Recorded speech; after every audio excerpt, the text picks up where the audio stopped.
திமுக கூட்டணியில் இருந்தாலும் நான் ஈழத்தமிழர்களின் பிரச்சனைக்காக பல்வேறு போராட்டக் களங்களில் நின்ற நேரம். அப்போது காங்கிரஸ் தரப்பிலே என்னை கூட்டணியில் இருந்து வெளியேற்ற வேண்டும் என்று சட்டமன்றத்திலே கூட குரல் எழுப்பியது. திருமாவளவனை திமுக கூட்டணியில் வைத்திருக்க கூடாது என்று பேசிய நேரம். ஆனால் ஈவேகேசா இளங்கோவன் அவர்களும் கூட திருமாவளவர் இந்த கூட்டணியில் இருக்கக்கூடாது என்று பேசினார். ஆனால் தேர்தல் முடிந்த பிறகு கோபாலபுரத்திலே முத்தமிழறிஞர் கலைஞர் அவர்களை சந்திக்க அவரும் வந்திருந்த நேரம், நானும் அங்கே சென்றிருந்த சூழல். கலைஞர் சக்கர நாற்காலியிலே அமர்ந்திருந்தார். என்னை வரவேற்ற அந்த சூழலில் அண்ணன் இளங்கோவன் அவர்கள் அந்த இடத்திலே சொன்னார்,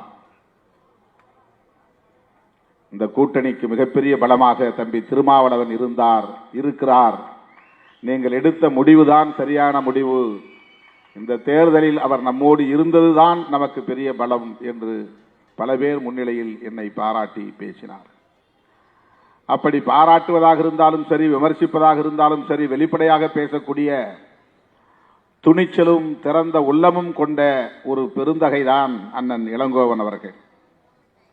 அவர் இன்று நம்மிடையே இல்லை என்பது மிகப்பெரிய இழப்பு. அது காங்கிரஸ் கட்சிக்கு மட்டும் நேர்ந்த இழப்பு அல்ல, தமிழக அரசியலுக்கு நேர்ந்த இழப்பாகவே நான் பார்க்கிறேன். அண்ணன் அவர்களுக்கு இந்த நேரத்தில் நான் விடுதலை சிறுத்தைகள் கட்சியின் சார்பில் எனது செம்மாந்த வீர வணக்கத்தை செலுத்துகிறேன். மன்மோகன் சிங் அவர்கள் காலமானார் என்ற தகவல் அறிந்ததும் கேரளாவில் நான் வேறொரு நிகழ்ச்சியிலே பங்கேற்பதற்காக சென்றிருந்த சூழலில் உடனடியாக புதுதில்லிக்கு சென்று அவருடைய இல்லத்திற்கு சென்று அவருடைய திருவுடலுக்கு விடுதலை சிறுத்தைகள் கட்சியின் சார்பிலே மலர் வளையம் வைத்து வீர வணக்கம் செலுத்தினேன். எதிர்க்கட்சிகளும் பாராட்டக்கூடிய அளவுக்கு பண்புகள் நிறைந்தவர், மாண்புகள் நிறைந்தவர் டாக்டர் மன்மோகன் சிங் அவர்கள். அந்த அளவுக்கு முதிர்ச்சியான பக்குவமான ஒரு தலைவர், பதற்றப்படாதவர், விமர்சனங்களை சகித்துக் கொள்ளக்கூடிய அளவுக்கான ஆளுமை மிக்கவர். எவ்வளவு கடுமையான விமர்சனங்கள் வந்தாலும் அதற்கு பதற்றப்பட்டு எதிர்வினையாற்றக்கூடிய சராசரி நபராக அவர் இருந்ததில்லை. மிகவும் வியப்புக்குரிய ஒரு ஆளுமை. இந்திய அரசியல் அவரை இழந்திருக்கிறது. அந்த இழப்பு ஈடு செய்ய முடியாத இழப்பு. அவருடைய 10 ஆண்டு கால ஆட்சியில் தான் இந்திய தேசம் பல கோணங்களில் வளர்ச்சி பெற்றது, வலுப்பெற்றது. பொருளாதார தளத்தில் மட்டுமல்ல.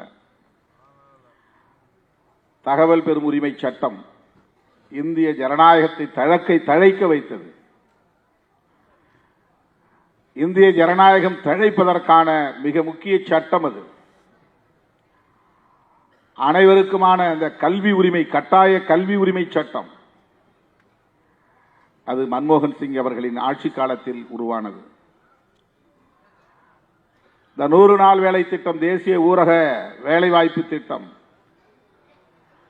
ஒவ்வொரு சராசரி மனிதனுக்கும் ஒரு குறிப்பிட்ட வருமானத்தை உறுதிப்படுத்த வேண்டும் என்கிற அந்த வேலை உறுதி சட்டம்,